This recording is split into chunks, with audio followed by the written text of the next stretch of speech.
Well, you went on to create and embody some of like my favorite characters. As I mentioned up top, Artie Kendall. There he is, the ghost crooner. Oh, thanks. Hillary who? Yeah. That grew out of the fact that I knew Rockefeller Center had been there since the 30s, and I also heard that Bing Crosby had this dark side. That, like the idea, which I could never really fathom, like the idea of a singer just going bah, bah, bah, and then going home and just doing unspeakable things. So it's hard to imagine. So I don't know how much of it was true, but just the idea of a easygoing singer and handing in the traveling salesman. Oh, thanks. Oh man. Another old-timey character. Stuff. I think just my love of old movies, is what a lot of that was. This guy, I didn't even realize years later that I was basically just doing William Powell from the Thin Man movies. Oh, yeah. Hi, how you doing, little girl? It's sort of like, hello there. It's just that sort of, hello, Carol Lombart's just come into the room. That kind of thing. So, it was very, and I didn't even realize, all that stuff soaks in. I watched way too many movies as a kid, Tremendous. And Michael Coleman and you wrote these together? Yeah, Michael Coleman and Andrew Weinberg and I used to write the Salesman sketch, and Michael, who went on to create Eagleheart, the Chris Elliott Show, and now works on Nathan For You and Jack and Triumph. And I wrote tons of stuff with Michael. He's great. And he's married to Ellie Kemper, who's Kimmy Schmidt. That's right. You're all connected. It's so incestuous. Yeah, Ellie was an intern of ours, so we're really proud of her. Our internship had nothing to do with her success, but I did find your very first, I think, on-air performance, Bob, the Bathtime, Hygiene. Oh no. Cowboy. Oh God. Let's take a look at this. Brian Stack, 1997. Bathtime, Bob, the Hygiene Cowboy. Boy, I forgot about that one. That was actually Andy's wife, Sarah. Yeah.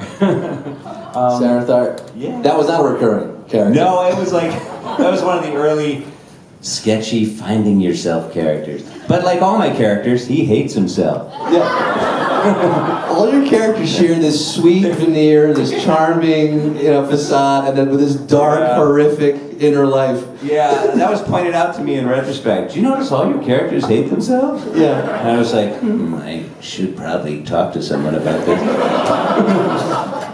Dr. Phil. Yeah. There are a lot of good therapists in New York, Brian. Yeah. There are, yeah.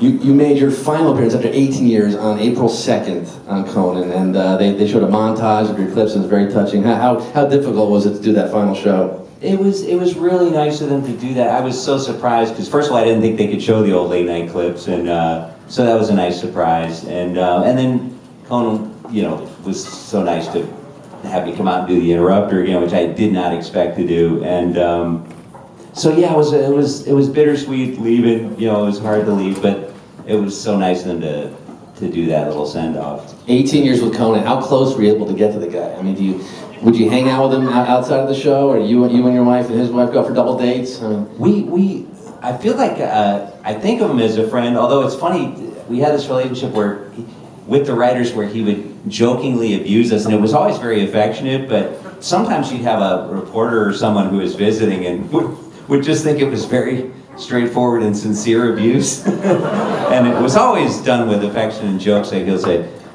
all right, like he would pass us in the hall and he would just say, murderer.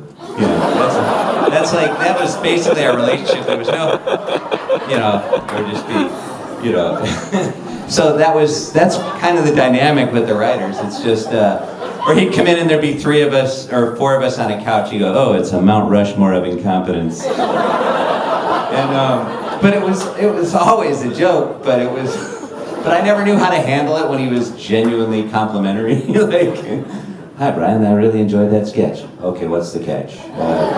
But he was always very nice to us, and he was, I consider him a friend, and he was always a great guy to work with. There's still a part of my brain that thinks of him as one of the new guys, because I grew up watching Letterman and everything, and I remember when Conan got the show, and my friend Claire, who used to date Bob Odenkirk years ago, used to say, you remind me of this guy that works with Bob, his name's Conan. Like, he's a tall, red-haired guy like you. And then when he got the show, I'm like, oh, that must be the guy. Yeah, that guy's, he looks Irish and pale like me. Like,